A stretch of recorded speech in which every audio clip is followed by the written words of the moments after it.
এক গরম দুপুরে এক যুবক মরুভূমির পথে হাঁটছিল। তার খুব পিপাসা পেয়েছিল।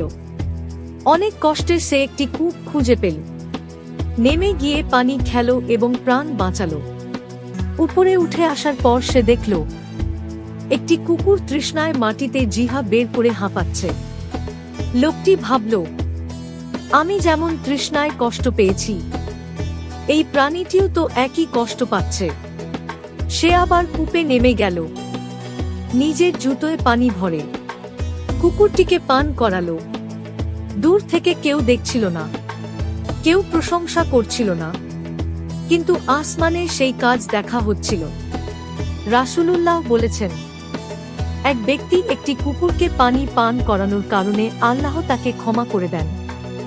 সহিহ বুখারী ও মুসলিম। শিক্ষা: ছোট ভালো কাজও আল্লাহর কাছে অনেক বড়। তুমি যেটাকে তুচ্ছ ভাবো, সেটাই তোমার জান্নাতের কারণ হতে পারে।